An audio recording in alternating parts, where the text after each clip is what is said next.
వేదం దేన్ని ప్రతిపాదిస్తుంది? ప్రధానంగా వేదమంతా ధర్మమే ప్రతిపాదన చేస్తుంది. ధర్మం అంటే ఏమిటి? ధ్రియతేవా జనైరితి ధర్మం అని అమరకోశం. ధర్మం అంటే తెలుసుకోవడం ధర్మంలో ఒక భాగం. కేవలం తెలుసుకోవడం ధర్మం కాదు.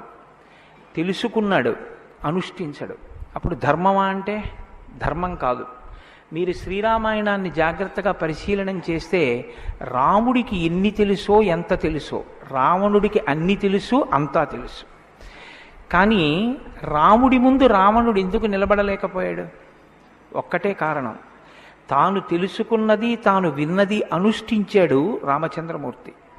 తాను విన్నది తాను తెలుసుకున్నది తన సౌకర్యానికి అనుగుణంగా మార్చుకుని దబాయించి బ్రతికే ప్రయత్నం చేస్తాడు రావణాసురుడు.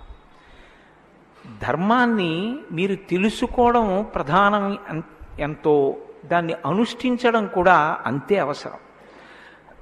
అనుష్ఠానానికి పనికిరానటువంటి ధర్మం ఉపయోగం లేనిది అవుతుంది. ఇంట్లో కర్ర ఉంది, వీధిలో కుక్క ఉంది. కుక్క మీ మీద పడడానికి ఉద్యుక్తమవుతున్న సమయంలో మీ ఇంట్లో కర్ర ఉంది కదా అని మీ మీద పడ్డం మానదు. మీ చేతిలో కర్ర ఉంటే కుక్క మీ మీద పడకుండా ఉంటుంది. ధర్మో రక్షతి రక్షితః అన్న మాటకు అర్థం ఏమిటంటే, మీరు ధర్మాన్ని అనుష్ఠిస్తే మిమ్మల్ని ధర్మం కాపాడుతుంది. ధర్మం విషయంలో తెలుసుకోవలసినటువంటి అత్యంత ముఖ్యమైన విషయం ఒకటి ఉంటుంది. ధర్మం ఇలా అనుష్ఠిస్తే అలా వెంటనే ఫలితం ఇవ్వాలని ఎక్కడ ఉండదు, ఒకచో అలా ఉండొచ్చు.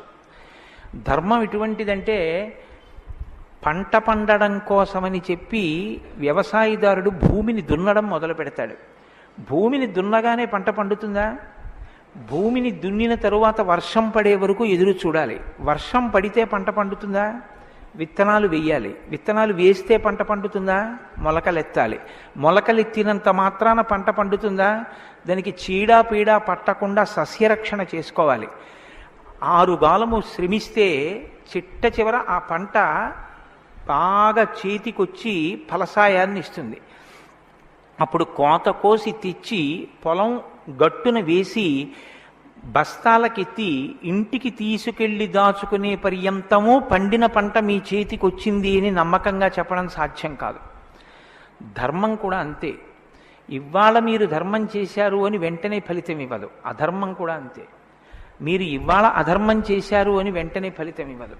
లోకంలో మీరు చూస్తూ ఉంటారు, ఒక్కొక్కడు చాలా పాపాచరణముతో ఉంటాడు, ఈశ్వరుని యందు భక్తి ఉండదు, శాస్త్రం ఏది వద్దందో అది చేస్తూ ఉంటాడు, కానీ సర్వసుఖములను అనుభవిస్తూ ఉంటాడు.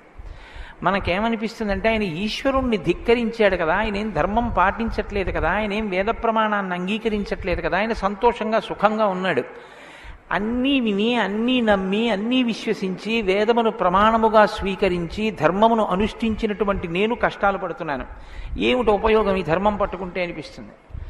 ధర్మం పట్టుకోవడం ఎటువంటిది అంటే, పంట పండడం కోసమని పొలం దున్నడం లాంటిది. పొలం దున్ని కష్టపడిన వాడికి పంట ఎప్పటికైనా చేతికొచ్చినట్టే. ధర్మాన్ని అనుష్ఠించిన వాడికి కూడా ధర్మం కాపాడి తీరుతుంది. అధర్మం ఇంటికి అంటుకున్నటువంటి చిన్న మంట లాంటిది. చిన్న మంటే కదా నన్ను ఏం చేస్తుందని పడుకున్న వాడికి చిట్ట చివర ఇల్లంతా ఎలా కాలిపోతుందో, అధర్మంలో మనం ఉన్నామని తెలుసుకుని అధర్మ పథంలోంచి బయటికి వచ్చే ప్రయత్నం చేయకపోతే చిట్ట చివరికి జరిగేటటువంటి పరిణామం కూడా అలాగే ఉంటుంది. కాంచన లంక ఉంది, అంత బలగం ఉంది, అంత గొప్ప సుఖాలు అనుభవించాడు, 10 తలకాయలున్నాయి, గొప్ప తపస్సు ఉంది, ఈశ్వరుడి యొక్క అనుగ్రహాన్ని పొందాడు, పరమేశ్వరుణ్ణి సాకారంగా దర్శనం చేశాడు, పుష్పక విమానం ఎక్కి ప్రపంచమంతా తిరిగాడు. చిట్ట చివరికి ఏమయ్యాడు? అధర్మాన్ని పట్టుకున్నందుకు కడుపున పుట్టినటువంటి బిడ్డల దగ్గర నుండి భార్య చిట్ట చివర ఏడుస్తూ యుద్ధభూమిలోకి వచ్చి, నువ్వు అధర్మాన్ని పాటించడం వల్లే ఇటువంటి చావు చచ్చావని మండోదరి గుండెలు బాదుకుని ఏడిచేటటువంటి స్థితిని రావణుడు పొందాడు.